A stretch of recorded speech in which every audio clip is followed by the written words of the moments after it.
97,4 Sonora FM Yogyakarta dan 102,1 Smart FM Yogyakarta. Selamat siang sahabat Sonora dan Smart Listeners. Hari ini Senin 6 Maret 2023 kita akan berbincang bersama dengan DPRD DIY dengan tema yaitu membangun keharmonisan keluarga melalui komunikasi yang positif.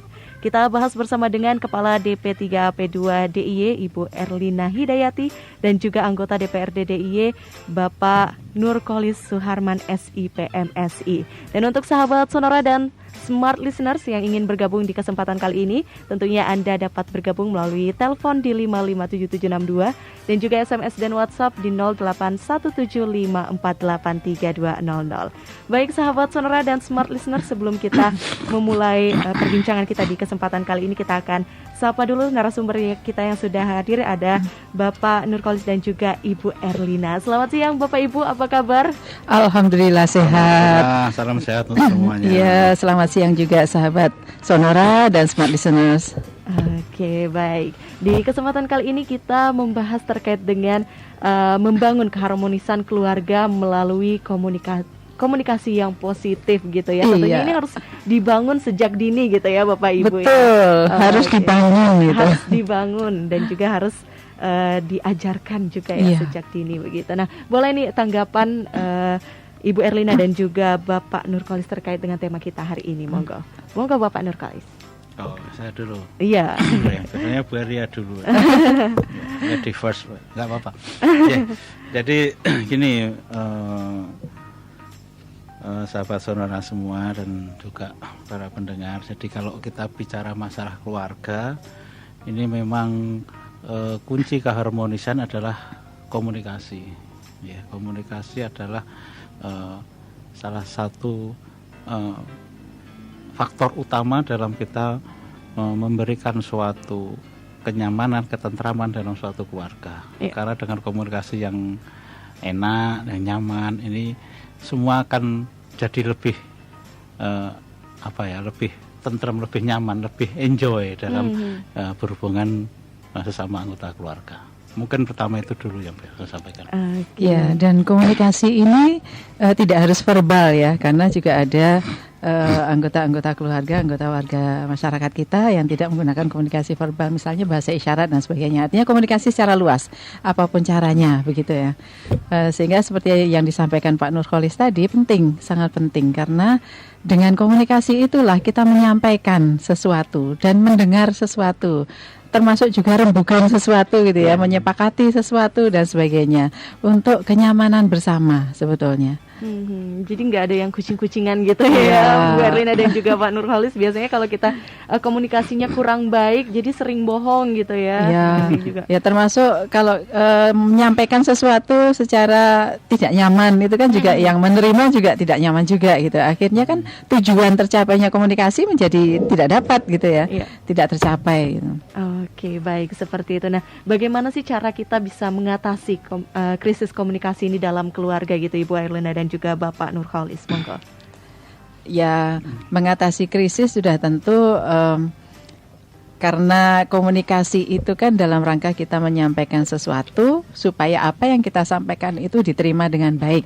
Kadangkala berisi seperti instruksi dan sebagainya, keinginan kita untuk orang lain melakukan sesuatu. Sehingga kalau kita menyampaikan kan berarti orang lain kita harapkan untuk bereaksi seperti yang kita inginkan. Biasanya seperti itu. Krisis komunikasi dalam hal ini adalah apa yang tersampaikan itu tidak ditangkap dengan baik, tidak dilakukan dengan baik sesuai dengan keinginan yang menyampaikan juga. Sehingga menjadi stuck gitu ya, lag dan sebagainya. Ada deviasi antara yang ingin disampaikan, yang ingin diterima tadi dengan penerimaannya gitu.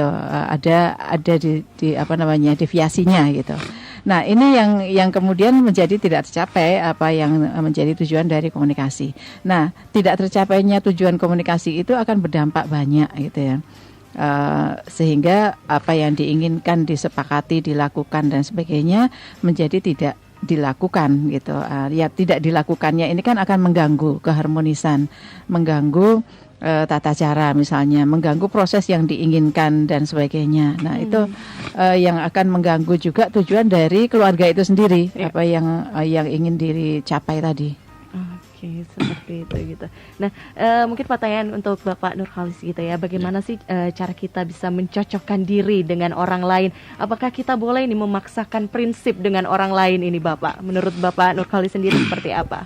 Ya intinya tidak boleh lah, tidak bisa. Kalau kita mau berkomunikasi dengan baik dan nyaman, ini memang harus dua belah pihak antara komunikan dan komunikatornya itu harus betul-betul bisa satu frekuensi kan gitu istilahnya, satu frekuensi. Nah, jadi gini Mbak, kalau kita bicara komunikasi itu kan ada beberapa aspek yang harus diketahui. Misalnya saya komunikator sendiri, kemudian komunikan, kemudian medianya itu apa, kemudian juga lingkungan yang mempengaruhi. Ini yang mempengaruhi komunikasi itu bisa lancar atau tidak. Ya, jadi kalau kita bicara memaksakan diri saya kira mungkin bisa saja kita, tapi kan caranya yang harus betul-betul dikemas, jangan sampai itu terkesan memaksakan. Karena apa? Kalau kita bicara di keluarga ya, keluarga itu kan ada orang tua, ada anak, ya, ada orang lain juga mungkin di dalam satu keluarga.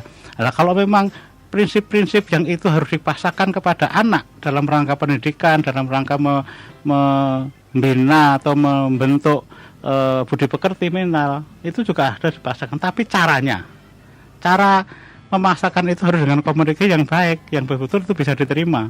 Nah, itu perlu ada teknik dan seni tersendiri untuk bisa komunikasi dengan anak. Jadi tidak terkesan itu suatu pemaksakan. Ya, dengan diskusi, dengan diajak ngobrol, dengan kita berikan contoh-contoh misalnya. Nah, itu mungkin nilai-nilai yang kita sampaikan kepada anak atau anggota keluarga yang lain itu bisa tersampaikan dalam artian ya jangan terkesan itu sebagai suatu pemaksakan. Ya, karena zaman sekarang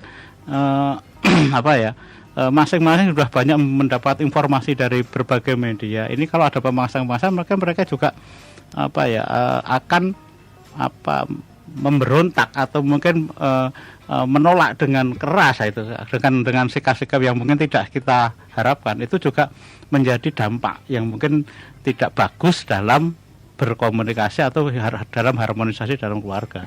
Jadi kaitan dengan mungkin memasukkan nilai-nilai kepada anggota keluarga, ini mungkin ada hal yang memang harus dimasukkan, tapi harus dengan teknik dan cara yang betul dalam berkomunikasi. Intinya itu, Mbak. Baik sahabat Sonora dan Smart Listeners, masih di 97,4 Sonora FM Yogyakarta dan 102,1 Smart FM Yogyakarta. Kita kembali dalam perbincangan terkait dengan membangun keharmonisan keluarga melalui komunikasi yang positif. Bersama dengan Kepala DP3AP2 DIY Ibu Erlina Hidayati Sumardi SIP MM dan juga anggota DPRD DIY Bapak Nurholis Suharman SIP MSI. Dan kita akan lanjutkan perbincangan kita di kesempatan kali ini setelah tadi kita ngobrol sedikit terkait dengan bagaimana sih untuk menjaga keharmonisan keluarga dengan komunikasi yang baik gitu ya, Bapak Ibu ya. Nah, ini yang ingin Tia tanyakan juga Bapak Ibu terkait dengan untuk kasus KDRT atau perselingkuhan ini ya. Tentunya ini sering kita dengarkan kasus-kasusnya, ini sudah lumayan marak gitu ya. Nah, ini yang menjadi red flag pernikahan itu apa saja yang mungkin bisa kita waspadai sejak dini gitu? Iya. Pertama, ketidakharmonisan itu sebetulnya kan terasa ya. Dari mulai yang tingkat ringan gitu sudah terasa gitu, apalagi yang sedang dan berat apalagi gitu. Apalagi sudah sampai KDRT tadi. Sebetulnya itu sudah dirasakan ada masalah gitu. Permasalahannya adalah yang merasakan ada masalah itu tadi, apakah kemudian mencari waktu untuk menyelesaikan masalahnya secara bersama atau tidak. Karena ini kan menyangkut satu atau dua orang gitu ya. Artinya dengan pasangan atau mungkin juga melibatkan anak-anak dan sebagainya.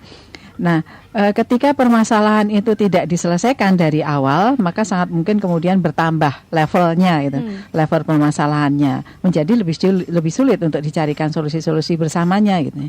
Nah, sebetulnya bila satu keluarga memiliki masalah dan sudah menjadi sulit untuk dipecahkan bersama gitu, mencapai kesepakatan untuk menjadi harmonis kembali tadi, sebetulnya pemerintah itu sudah menyiapkan layanannya gitu.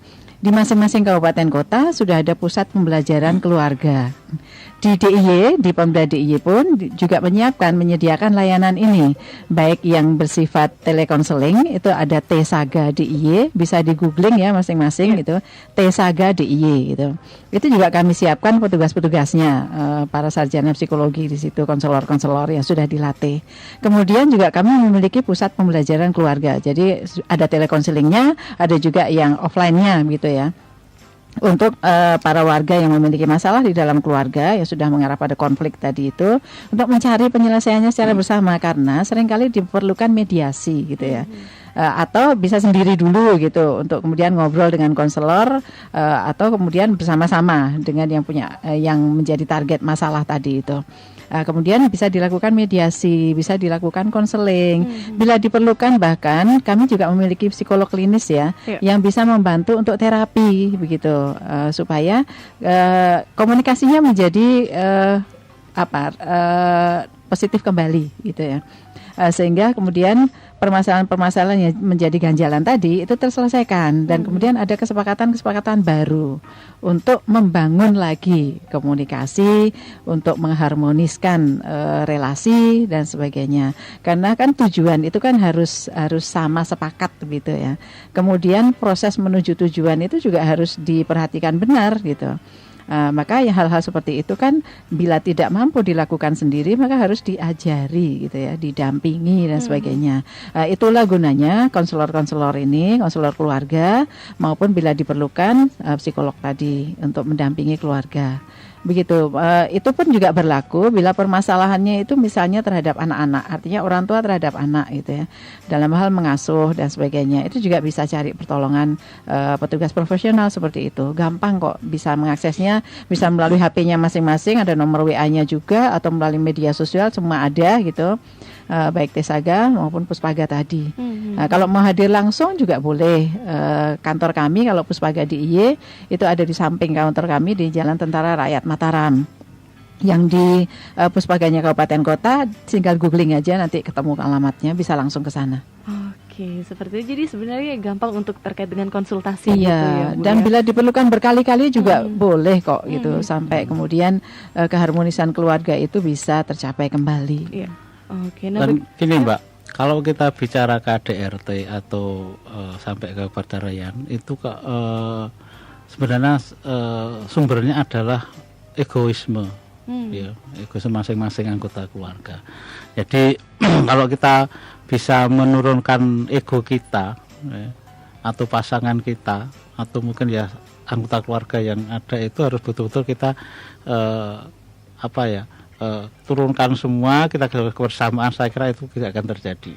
Nah, cuma sekarang ini kan permasalahan-permasalahan itu kan berkaitan dengan jiwa ya, perasaan ego itu kan berkaitan dengan karakter manusianya.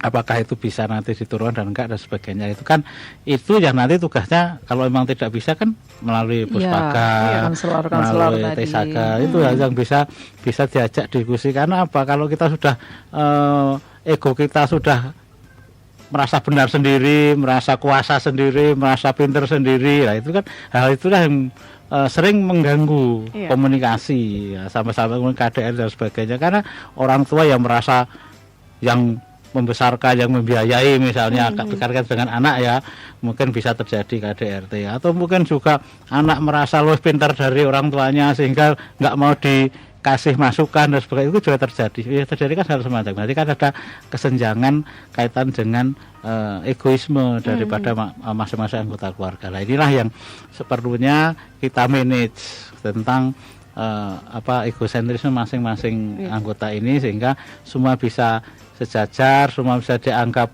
istilahnya tahu posisi masing-masing lah. Mungkin tidak bisa, tapi tahu posisi masing-masing itu akan enak dalam berkomunikasi, dan keluarga akan, saya kira akan nyaman-nyaman aja dengan itu. Iya. Ya, kalau itu sudah ke KDRT yang bahkan sampai ke fisik ya Mbak. Kalau memang kemudian korban mau mengadu pada layanan kekerasan, kami pun sudah disiapkan layanannya.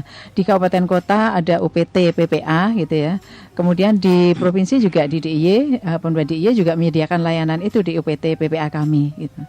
Jadi satu gedung dengan Puspaga tadi. Jadi kalau mau langsung mengadukan permasalahannya ke OPT PPA juga boleh. Nah, di situ juga ada psikolognya. Rahasianya terjamin nggak, Bu? Rahasia terjamin, tentu. Ketiga-tiganya itu terjamin, baik Tesaga, Puspaga maupun layanan untuk kekerasan, gitu. Semuanya terjaga rahasianya. Bahkan kalau tidak melaporkan sendiri pun, kalau kekerasan itu ya, dilaporkan oleh orang lain pun, orang yang melaporkan juga dirahasiakan, gitu. Jadi itu yang kami pegang karena ya demi kenyamanan bersama juga. Nah, korban yang mengalami KDRT yang mengadu pada layanan kekerasan itu akan ditangani oleh petugas-petugas yang profesional juga. Di situ juga ada psikolognya. Kalau kemudian harus berproses hukum juga ada pendampingan hukumnya dan lain-lain. Kalau diperlukan rumah aman, kalau di rumahnya terancam jiwanya begitu ya, KDRT yang berat begitu, itu juga kami sudah menyediakan rumah aman untuk bisa menampung dari si korban sambil kasusnya kemudian ditangani begitu.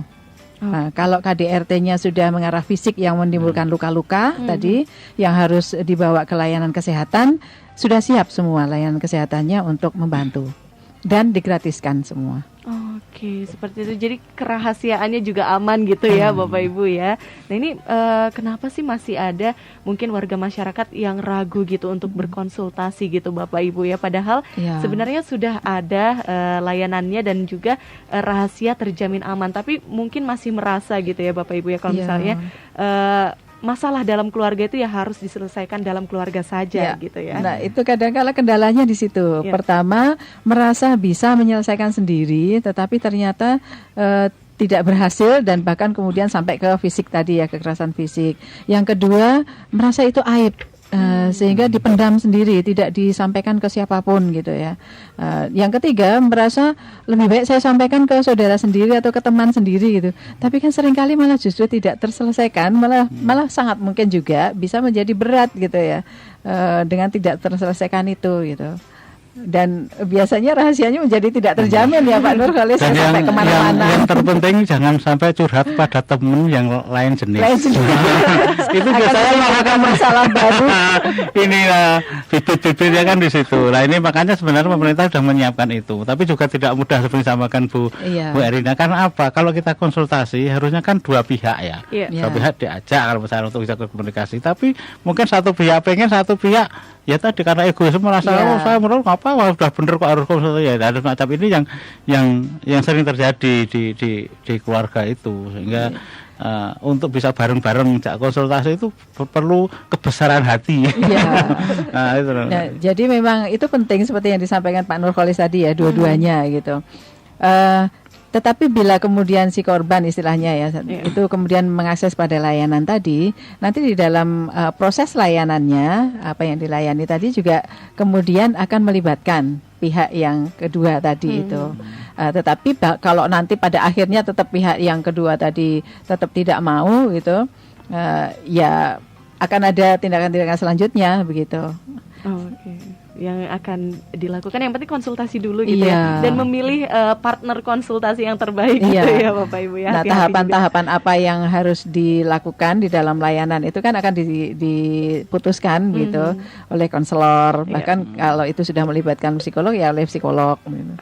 Kalau kekerasan itu ya oleh petugas-petugas di situ yang biasanya juga karena ada bidang-bidangnya ya, itu dirapatkan dulu kasusnya seperti apa, nanti tahapan layanan untuk kekerasannya apa saja dan sebagainya seperti itu. Oke, baik seperti itu. Baik sahabat Sonora dan Smart Listeners, kita akan break kembali untuk Anda yang ingin bergabung di kesempatan kali ini. Masih ada waktu hingga pukul 13 nanti. So stay tune di 97,4 Sonora FM Yogyakarta dan 102,1 Smart FM Yogyakarta. Baik sahabat Sonora dan Smart Listeners, kita lanjutkan lagi perbincangan kita mengenai membangun keharmonisan keluarga melalui komunikasi yang positif. Kita masih bahas bersama dengan Kepala DP3AP2 DIY Ibu Erlina Hidayati Sumardi SI PMM dan juga anggota DPRD DIY Bapak Nurholis Suharman SIPMSI. Dan di kesempatan kali ini kita akan menjawab pertanyaan dari sahabat Sonora dan Smart Listeners yang sudah bergabung gitu ya Bapak Ibu ya. Oke, ini mungkin masih relate dengan perbincangan kita di sesi sebelumnya gitu ya, terkait dengan masalah keluarga Ibu Bapak. Ini ada dari Mbak Mina Diwata. Selamat siang Ibu Bapak, saya ingin bertanya bagaimana tanggapan Ibu Bapak dengan berbohong untuk kebaikan gitu ya. Saya mengetahui bapak saya sering berbohong, tapi saya pendam sendiri untuk kepentingan bersama di keluarga. Padahal kebohongan bapak khususnya dampaknya buruk sekali untuk keluarga saya. Kira-kira apa solusinya untuk kasus ini? Terima kasih. Ya, Mbak Mina ya dari Wates ya, terima kasih gitu. Kalau itu tadi disampaikan berbohong untuk kebaikan gitu, tapi menimbulkan dampak yang tidak baik tadi, apakah itu sebuah kebaikan ya? Memang harus dipikirkan ulang ya. Menurut saya begini, itu kan berarti sudah jadi masalah gitu, bahwa kebohongan itu menjadi masalah di dalam keluarga, apalagi kemudian ternyata menimbulkan dampak-dampak yang negatif tadi. Maka memang harus diselesaikan gitu ya, harus disampaikan gitu, harus dibicarakan gitu. Supaya kemudian tidak melakukan yang seperti itu. Nah, sebuah kebohongan itu, satu buah kebohongan itu biasanya akan diikuti dengan kebohongan-kebohongan yang lain gitu ya. Dan itu kemudian menjadi sebuah habit atau kebiasaan gitu ya. Ini yang tidak baik juga kan. Apalagi kemudian kebohongan itu diketahui gitu, diketahui oleh anggota keluarga yang lain gitu. Tapi seringkali kemudian kalau itu biasanya orang tua, nah anak-anak itu memilih untuk memendam gitu ya, ketika orang tuanya melakukan kebohongan gitu, yang diistilahkan tadi sebagai untuk kebaikan bersama gitu. Dalam hal ini memang kita perlu memikirkan harmonis itu harmonis beneran atau sebetulnya harmonis yang seolah-olah harmonis tetapi sebetulnya tidak begitu ya. Nah, itu perlu untuk dipertimbangkan lagi. Kalau kemudian bisa harmonis beneran, kenapa tidak itu kemudian disampaikan dan dibicarakan gitu ya. Memang harus secara hati-hati kalau anak terhadap orang tua, karena biasanya kan orang tua itu menganggap tahu segalanya, paling tahu gitu ya. Kemudian tidak mau dikritik, tidak mau diberi masukan dan sebagainya oleh anak-anaknya. Nah, maka memang si anak kalau mau menyampaikan terhadap orang tua, istilah orang Jawanya harus golek selah gitu. Harus mencari waktu, mencari kondisi situasi yang kira-kira lagi enak gitu untuk disampaikan. Kemudian juga cara menyampaikannya juga harus secara baik begitu ya. Kalau kita dalam kondisi marah menyampaikannya pasti dengan emosional begitu, nah malah akan ditangkap secara berbeda, tidak akan sesuai dengan apa yang kita harapkan. Nah, maka memang harus dalam kondisi-kondisi yang sama-sama baik, yang menyampaikan sama yang menjadi target untuk penyampaian komunikasi seperti itu. Nah, jadi monggo Mbak Mina tadi bisa menempuh cara-cara itu begitu. Tetapi Mbak, bila memang serasa sulit sekali untuk menyampaikan apa yang Mbak Mina ketahui gitu, boleh mencari bantuan gitu terhadap layanan-layanan yang sudah disediakan tadi melalui orang lain gitu ya. Orang lain dalam hal ini adalah konselor-konselor yang sudah disiapkan tadi. Mereka sudah profesional sehingga cara menyampaikannya kepada orang tua Mbak Mina gitu itu akan baik gitu ya.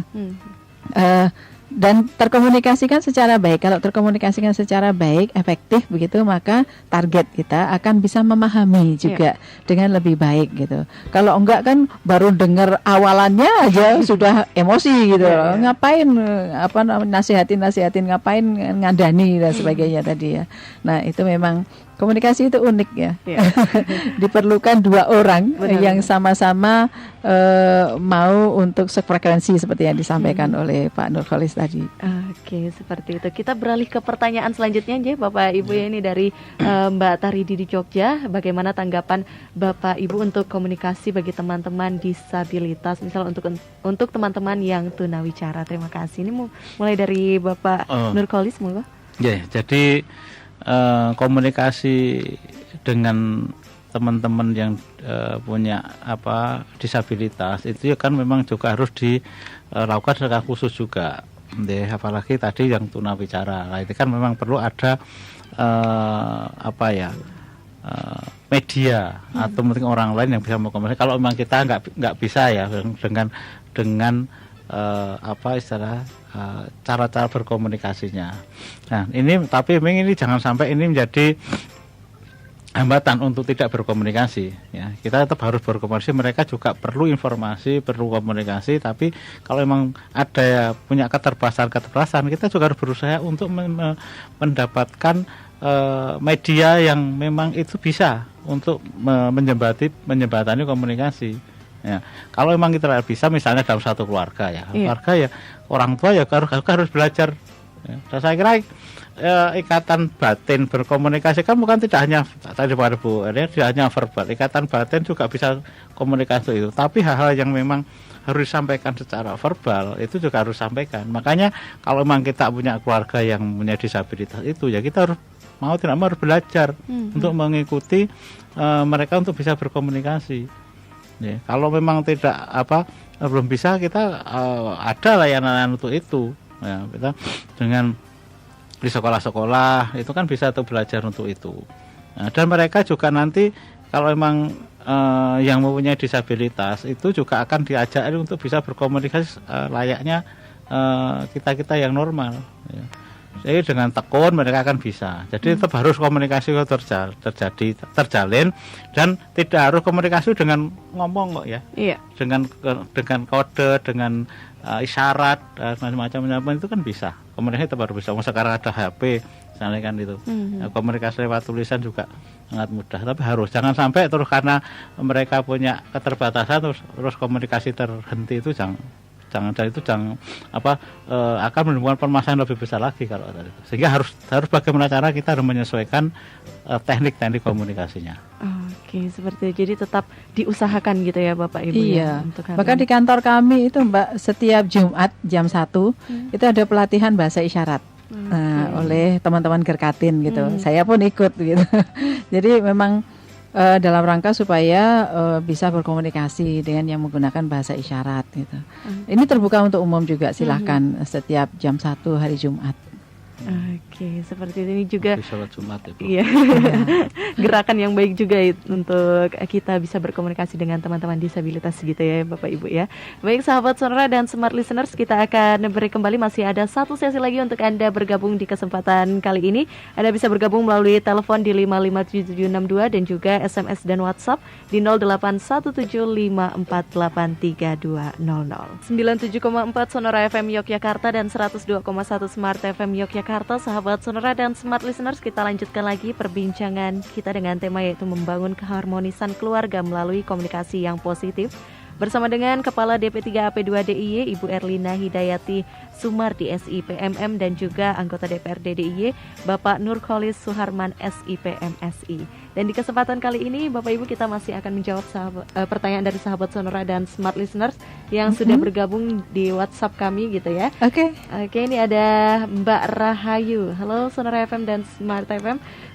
Saya ingin bertanya, apabila berpuluh tahun keluarga tidak harmonis dan suasana rumah ini datar, kemudian ingin punya impian keluarga yang harmonis, kira-kira bisa diawali dengan siapa dulu ya Bu, Pak, dan apakah saya sebagai ibu bisa mengawali atau lebih baik komunikasi dengan suami dulu untuk lebih kooperatif dengan anak-anak? Terima kasih. Oke, Bu Rahayu ya. Pertama itu sudah sangat bagus ya, artinya sudah bisa mendeteksi gitu ada permasalahan, itu sudah sangat bagus karena banyak keluarga yang denial gitu ya, artinya tidak merasa punya masalah gitu. Nah kalau merasa punya masalah si Ibu Rahayu, kalau memang punya kesempatan ataupun memang situasi keluarga itu memungkinkan untuk diajak berkomunikasi, silakan dilakukan terlebih dahulu gitu ya. Tetapi bila tidak bisa dilakukan secara sendiri, memerlukan bantuan dari petugas, silakan mengakses layanan tadi.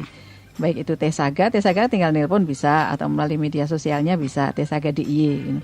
Atau datang langsung ke gedungnya Puspaga gitu ya, itu juga bisa.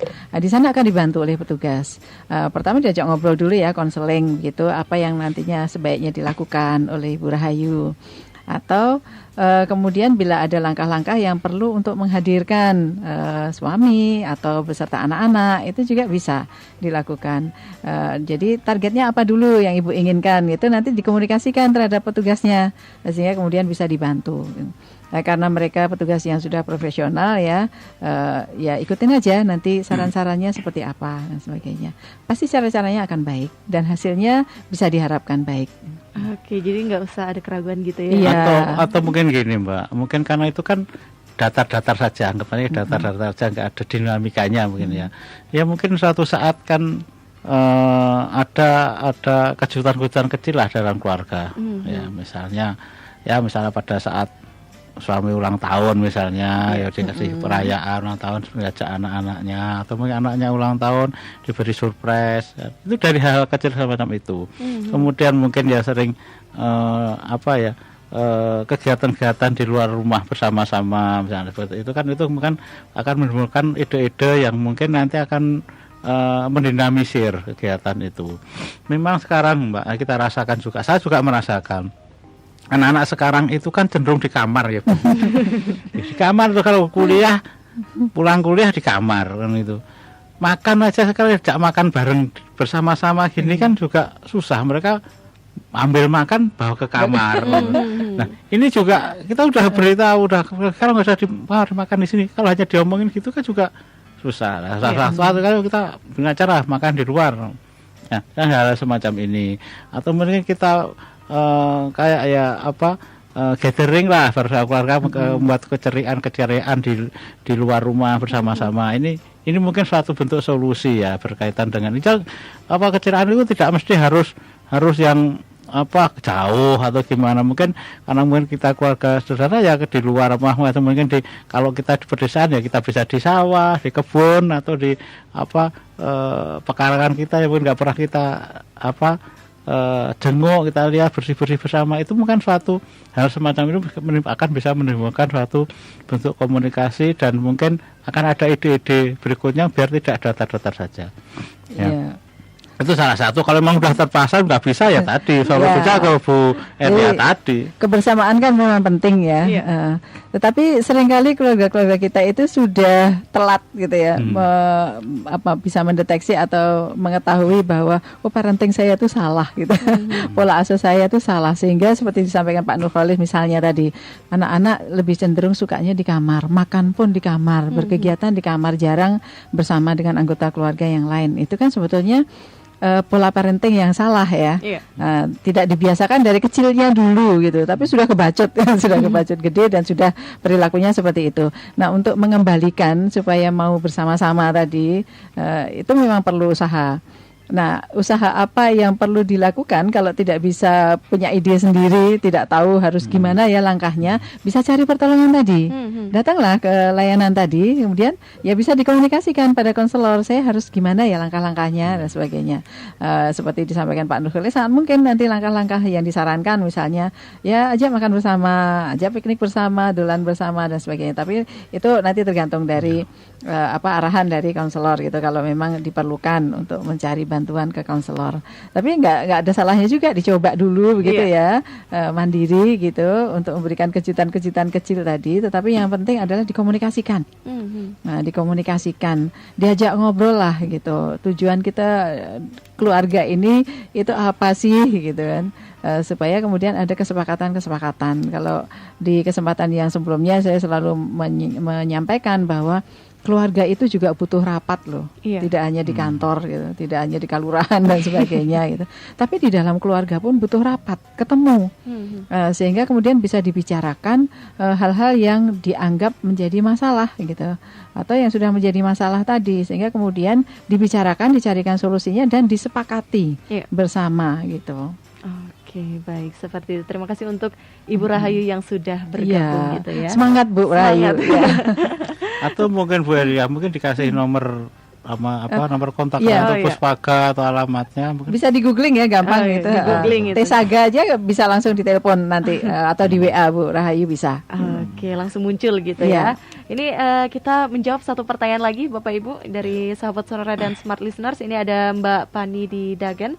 Pertanyaannya, saya sudah 4 bulan tidak dinafkahi suami, tapi nafkah untuk anak tetap jalan. Sudah pernah dikomunikasikan, tapi bapak suami bilang tidak wajib menafkahi istri. Nah, saya kecewa, tapi untungnya saya masih ada kerjaan sampingan. Kira-kira saya harus bagaimana ya untuk kasih wejangan ke suami saya ini? Terima kasih. Kalau memang suaminya sudah diajak bicara dan tidak bisa mencari solusi bersama tadi, silakan ke layanan yang disiapkan tadi. Kalau itu dirasa sudah merupakan KDRT ya, kekerasan dalam rumah tangga, meskipun belum fisik gitu ya, tapi itu sudah psikis gitu, sudah membuat pasangan tertekan gitu. Nah, silakan bisa mengadu ke layanan gitu. Di UPT tinggalnya di mana tadi?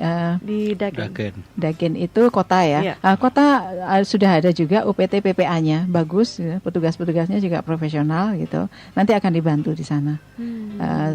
Bisa kemudian nantinya bisa dilakukan mediasi dan sebagainya terhadap pasangan supaya bisa saling memahami seperti itu. Oke, nah kalau dari Bapak Nurkolis sendiri seperti apa Bapak tanggapannya?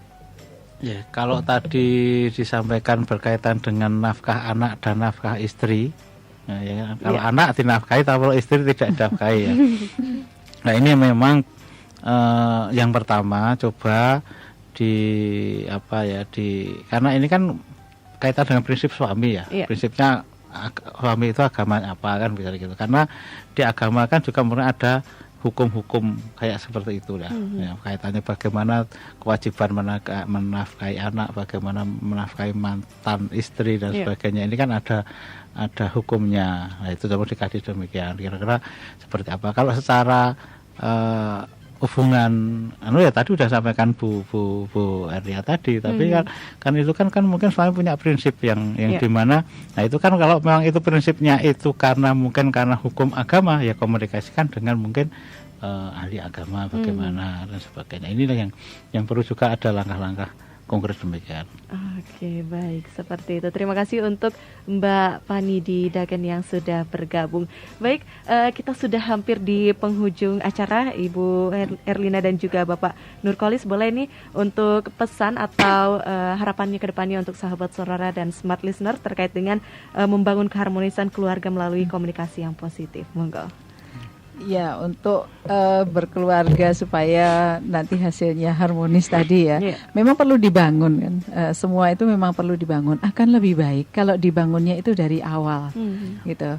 Baik ketika akan menjadi jodoh tadi ya, itu memang menemukan orang-orang yang seklik gitu ya. Kemudian ketika sudah menikah itu ya bangunlah dari awal tadi. Komunikasi, selalu komunikasi itu penting. Kalaupun itu berjauhan misalnya karena pekerjaannya di luar kota dan sebagainya, tetap lakukan komunikasi melalui saluran-saluran yang ada gitu ya. Jangan pernah tidak berkomunikasi karena akan menimbulkan masalah-masalah. Jadi membangun keluarga itu penting, membangunnya sudah tentu dari dasarnya, pondasinya, kemudian kan akan makin tinggi ya, apalagi kemudian kalau sudah memiliki anak dan sebagainya, nah membangunnya menjadi bertambah keanggotaannya gitu, harus mempelajari parenting dan sebagainya. Memang kami selalu menyarankan untuk belajar. Jadi berkeluarga itu belajar seumur hidup. Nah, bagaimana menyesuaikan diri dengan orang-orang dengan latar belakang yang berbeda gitu. Karena misalnya pasangan itu pun kan berasal dari keluarga yang berbeda. Yang cara mendidiknya juga pasti berbeda dengan keluarga kita gitu. Artinya membangun keluarga dari dua individu yang berbeda ini butuh untuk adaptasi. Maka adaptasi itu perlu untuk komunikasi yang baik tadi. Oke, seperti ini komunikasi ini penting banget gitu ya, Ibu Erlina. Dari Bapak Nurkolis sendiri, jadi kalau kita bilang keluarga ini adalah gabungan dari individu-individu yang merdeka istilahnya. Karena mereka mempunyai karakteristik dan mempunyai ego mereka sendiri. Nah, yang terpenting adalah dalam suatu keluarga itu bisa menempatkan diri pada posisinya masing-masing. Kalau sudah kita bisa memposisikan pada posisi masing-masing, itu akan mudah dalam berkomunikasi. Ya, karena apa? Biasanya yang terjadi permasalahan itu karena mereka merasa menang sendiri, merasa dia nggak bisa apa-apa, atau mungkin bisa lebih karena merasa dia lebih tinggi atau merasa dia lebih rendah. Nah, inilah yang menjadi permasalahan yang terjadi itu, sehingga masing-masing individu itu bisa memposisikan masing-masing sehingga komunikasi itu lancar, semua bisa saling menghargai, ya, saling menghormati, tidak ada kecemburuan yang berlebihan. Nah, itulah akan terjadi harmonisasi di keluarga. Mungkin itu aja. Ya, jadi meskipun berbeda-beda karakter dan sebagainya ya, tetapi jangan lupa keluarga prioritas utama. Oke, seperti itu. Walaupun berbeda-beda karakter, malah itu yang biasanya membuat cocok gitu ya, Ibu Bapak ya.